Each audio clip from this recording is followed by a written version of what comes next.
So hello everyone, this is Kushal Sarkar. और आज के इस वीडियो में हमारे साथ में बहुत ही स्पेशल गेस्ट है जो कि हम लोग एक साथ क्लास में ही पढ़ते थे, क्लासमेट्स थे क्लास 10th में। And she is Sakshi Maheshwari. She got 99.4% in class 10th। सो आज जितने भी टॉपर्स के सीक्रेट्स होते हैं, जैसे भी टॉपर्स पढ़ते हैं, वो सारा कुछ हम डिस्कस करेंगे। बहुत डिफरेंट टाइप के क्वेश्चंस पिक किए हैं। जनरल स्ट्रैटेजी रिलेटेड तो आपको बहुत सारी चीज़ें मिल जाएंगी यूट्यूब में, लेकिन एक माइंडसेट पे भी क्वेश्चंस पूछेंगे जिससे कि पता चलेगा कि टॉपर्स का माइंडसेट क्या होता है। एंड वो नॉर्मल मतलब जर्नी में जो इम्पोर्टेंट होती है उसमें कैसे अपनी कंसिस्टेंसी मेंटेन करते हैं, वो सबसे ज़्यादा इम्पोर्टेंट है। तो साक्षी अपने बारे में खुद बताएंगी। सो साक्षी, थोड़ा बताओ, मतलब पास्ट में कैसी थी, मतलब शुरू से ही टॉपर थी और कैसा पढ़ाई में कैसी थी ओवरऑल, एंड 10th में ऐसा क्या हुआ कि इतने अच्छे तरीके से तुमने पढ़ाई की और फाइनली इतना अच्छा स्कोर किया। Cool. So, hello everyone. I'm Sakshi Maheshwari and I'm currently pursuing economic honors from SRCC and I'm a first year student. So, yeah, so as far as my academic record is considered, मैं शुरू से ही consistent थी. Like right from the primary school, I used to score like full marks, and it was my knack to cover the syllabus from every nook and corner. तो अगर आप syllabus को बहुत अच्छे से cover करोगे तो obviously you will be very it will be very easy for you if you go on to attempt any exam. Great. So according to you, मतलब वो क्या एक चीज़ होती है जो टॉपर और एवरेज को डिफरेंशिएट करती है? ऐसा क्यों होता है कि कुछ बच्चे हमेशा से ही शुरू से ही वो एवरेज रह जाते हैं, और उनको ऐसा क्या करना चाहिए कि वो भी फिर टॉपर बन पाए? Yeah, so first of all, revision of concepts is very important because आप learn करते जाओगे but जब आप exam देने बैठोगे तो like mostly जो average students होते हैं they don't revise, और अगर revision होता भी है तो बहुत अच्छे से नहीं होता। तो revision is very important क्योंकि जब आप exam देने बैठोगे you will be like ये आंसर मुझे नहीं आता, तो in that case revision would help you। और एक एक point जो रहता है revision will help you there to cover every each and every point। then simply mugging up the answers won't help you, of course। और ऐसा नहीं है कि आपने एक रात पहले बैठ के पढ़ा and you'll just write out everything in the paper जो भी आपने सोचा पढ़ा। and for that you need to understand each and every concept properly। अगर आपको हिंदी में समझ में आता है तो आप हिंदी में उसे समझ लीजिए, then you learn it and after that you revise it, so that will commit the answers to your memory। then one thing which is very important is consistency। You have to be present in your classes, not only physically but also mentally. You have to pay full attention, and then you have to take your teachers very seriously। Each and everything which your teacher is saying, आपको उसे बहुत religiously follow करना है। Then another thing is how well you are able to perform under pressure at the very moment when you sit for the exams। Because ऐसा होता है कि कई बार we prepare for the exams but जैसे ही हम वहाँ का जो प्रेशर वाला जो माहौल होता है जब हम देखते हैं तो वी फील या नहीं हो पाएगा, जो मुझे आंसर आता था वो तो मैं भूल गई है देख के। तो in such a case you have to be sincere in your effort and you have to take every simple test seriously, चाहे वो फिर ट्यूशन टेस्ट हो या फिर it may be a weekly test और your pre boards, you have to take seriously because that simulates a real exam का environment. so you get to know what will be the pressure, what the pressure will be like at the moment। और जब आप इधर उधर देखोगे जब आपको दिखेगा कि लोग शीट्स मांग रहे हैं और आपकी मतलब पहली शीट आधी खत्म नहीं हुई तो you feel very anxious। So in that case model exams and all the exams which are conducted in schools are very important, and at last there is also a bit of luck। So yeah। Great. मतलब basic सी चीज़ें ही हैं, लेकिन बच्चे समझते हैं कि बहुत कुछ करना होता है, लेकिन बेसिक चीज़ें ही हैं, उनको रिगरसली फॉलो करेंगे तो आराम से हो जाएगा। तो साक्षी, कितने मंथ पहले तुमने अपना सिलेबस कंप्लीट कर लिया था, और एक आइडियल टाइम क्या होता है सिलेबस कंप्लीट कर लेने का? like it's enough to complete the syllabus 1 month prior to the exams। like अगर आपके जो practicals हैं they are starting in the month of January, तो it's enough to complete the syllabus uh, like in the end of November, and for December you can revise your whatever notes you have or you can reread the books. Also you'll find that boards are easier than school exams. तो Yes. अगर आपने school exams को बहुत ही ज्यादा seriously लिया है तो आपका वो जो सिलेबस वो पहले ही ऑलरेडी रिवाइज्ड होगा, काफी हद तक रिवाइज्ड हो जाएगा। और इस केस में फिर आप 1 मंथ में जो भी आपको लगता है कि like when you give the exams you will analyse right कि आपकी कौन सा टॉपिक आपकी स्ट्रेंथ है, कौन सा टॉपिक आपकी वीकनेस है। तो जो वीक टॉपिक्स है revise them more than those topics which are your strengths, तो that will be enough. Great. So तुमने रिवीजन के बारे में तो शुरू में बता ही दिया, लेकिन फिर भी मतलब रिवीजन कितना ज़्यादा इम्पोर्टेंट है? रिवीजन मैं बोलूँगा कि मतलब मेरे हिसाब से भी रिवीजन सबसे इम्पॉर्टेंट चीज़ है किसी भी चीज़ से। बच्चे क्या करते हैं कि पुराना हुआ नहीं वही भूल जा रहे हैं, लेकिन नया चैप्टर पहले करना होता है। एग्जैक्टली।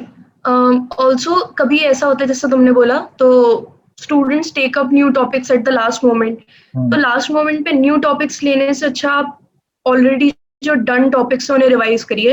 लाइक अगर आपने कोई टॉपिक बिल्कुल ही नहीं किया और आपको उम्मीद है कि उससे क्वेश्चंस आ सकते हैं, तो definitely take it up, like not at the last moment but at least 1 month prior to the board exams, so that you are able to understand the concepts easily, you are able to learn them, you are able to revise them.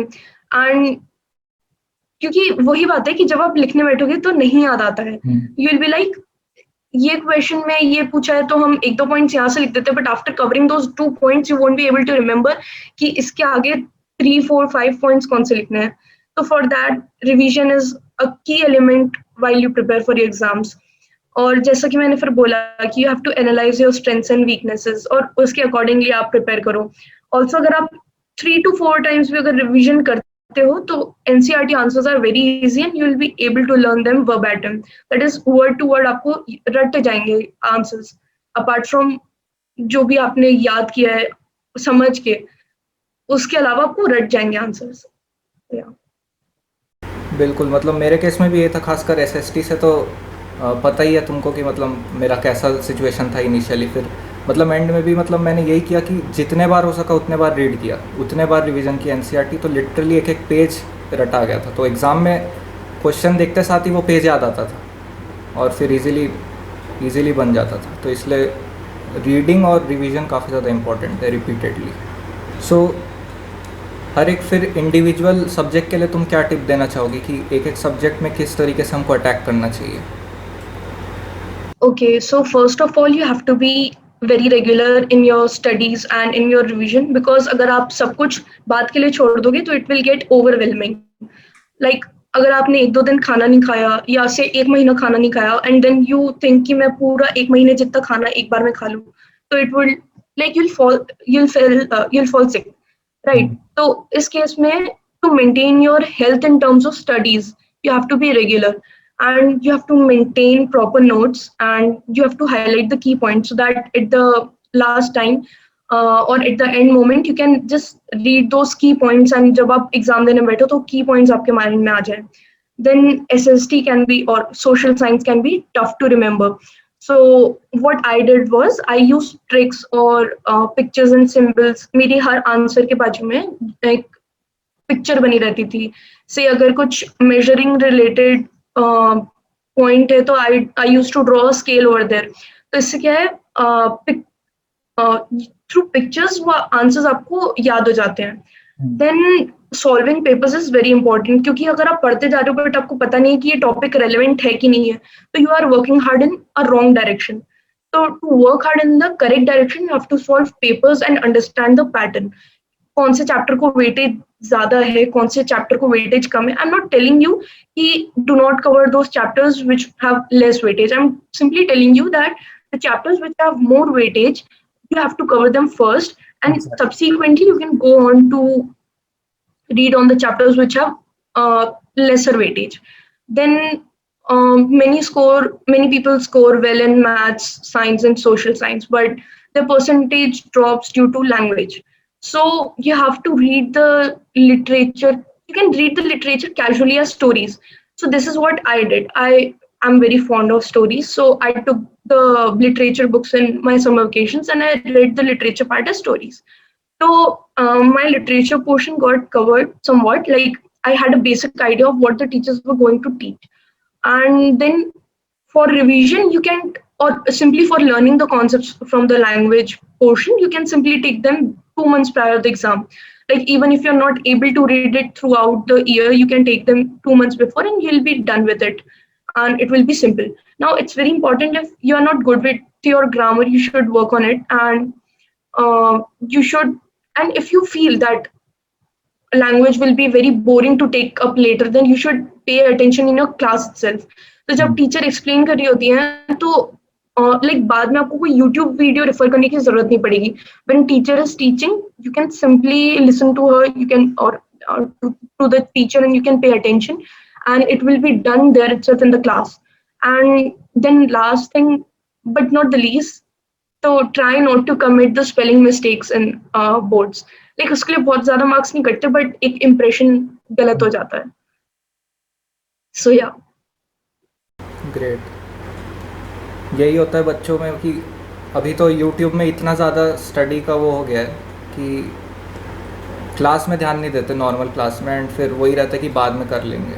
And बाद में भी एक chapter को 1-2 हफ्ते में पढ़ा रहे हैं क्लास में, तो बच्चों में ये रहता है कि 1 शॉट वीडियो है, एक घंटे में देख लेंगे. तो ये सबसे बड़ा ब्लंडर होता है. और एग्जैक्टली वो इतना डीपली कवर नहीं हो पाता जितना डीपली स्कूल के टीचर्स कवर कर लेते हैं. Yes, great. सो एक सबसे इम्पॉर्टेंट क्वेश्चन रहता है बच्चों के दिमाग में हमेशा कि वो सोचते हैं कि हमेशा टॉपर्स 10-10 बुक सॉल्व करते हैं एक सब्जेक्ट के लिए. तो ये मुझे भी लगता है सबसे बड़ा मिथ है. तो तुमने कितने बुक सॉल्व किए थे और इम्पोर्टेंस कितनी है उन बुक्स की अदर देन एनसीईआरटी? ओके, तो I did not refer many books. Like जो स्कूल से रेफरेंस बुक्स मिली थी, I had them but I did not refer them as much. So I covered my NCERTs at least twice. Like I solved maths ki NCERT twice. And apart from that, for science and social, I also covered the NCERT at least 2 or 3 times because I also had to prepare for NTSC. So preparing for NTSC helped me to cover the syllabus deeply and like cover the whole syllabus, not only a part of syllabus deeply, but the whole syllabus deeply. Also, like if there are not any questions mentioned in the NCERTs, then you can go on to reference books for having questions on that particular chapter. Say maths में कोई chapter है और NCERT में enough questions नहीं है, तो then you can go to whatever book you refer, like R.D. Sharma or R.S. Agrawal. Then further you can go to that, but उसके पहले cover the NCERT at least twice. And अगर हो सके तो re-revise from a single book. एक बार 10 book को पढ़ने से अच्छा है एक ही बुक को 10 बार पढ़ लो. Yes, the cliche answer. NCERT की जो थ्योरी होती है वो तो एनफ होती है, उसी को बार बार पढ़ो. एंड क्वेश्चंस के लिए particularly you can refer to guides. या जैसे क्वेश्चंस टीचर्स भी डिस्कस करती हैं क्लास में. तो if you see my social science की NCERT, every paragraph is marked up with a question. Because those questions were discussed in the class. And class में हमारी टीचर ने पर्टिकुलरली बताया था कि ये क्वेश्चन के लिए आपको ये पैराग्राफ रेफर करना है.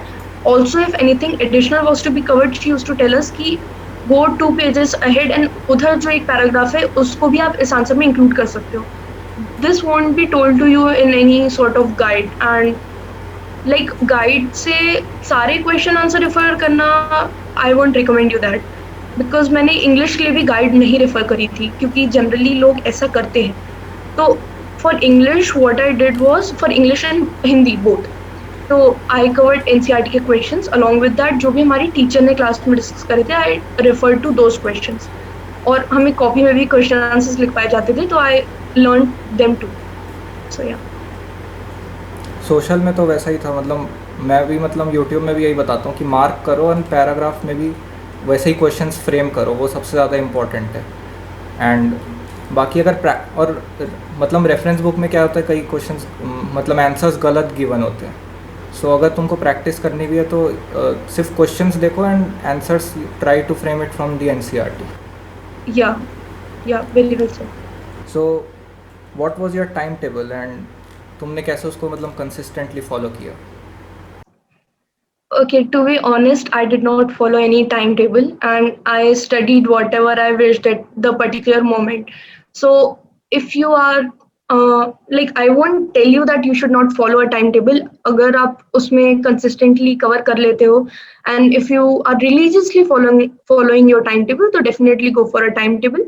But I am a moody person, and say I switch to science or maths if I got bored with social studies, और वाइस वर्सा अगर मुझे मैथ्स में बोर हुआ तो I went on to science and social and so on and या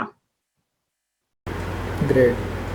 तो मतलब time table same है कि मैंने भी कोई फॉलो नहीं किया। मतलब मैं यही बिलीव रखता हूँ कि अगर आज कोई मेरा टास्क है तो वो कंप्लीट हो जाना चाहिए। टाइम टेबल से इम्पोर्टेंट कंटेंट टेबल है कि भले वो मैं कितने भी देर में करूँ, कभी भी करूँ, लेकिन वो कंप्लीट हो जाना चाहिए, वो इम्पोर्टेंट है। एग्जैक्टली या सो तुमको कोई डिस्ट्रैक्शंस वगैरह फेस हुए थे अपने प्रिपरेशन में, और मतलब कैसे कंट्रोल रखा था social media and mobile phones में? okay, so in 10th I did not have my personal mobile, so there was no social media, and only distraction was TV. So I distanced myself from TV. अगर आप नहीं distance कर पा रहे हो तो just simply take a oath or something. मतलब कि जब तक बोर्ड्स नहीं हो जाते मुझे टीवी तो देखना ही नहीं है, ऐसी एक ओथ ले लो। तो अगर बिल्कुल ही कंट्रोल नहीं हो रहा तो in that case that would help you. और in 12th I had my own phone, तो there was a big distraction of social media. Like I was not on Instagram, simply बस व्हाट्सएप का distraction था। So to use WhatsApp, I limited my time per day. So in case you do not have your own phone, it's well and good. In case you have your phone and in case you are on social media, like Instagram पे भी ये option रहता है कि temporarily disable your account, तो disable it the for the time period until your exams are over.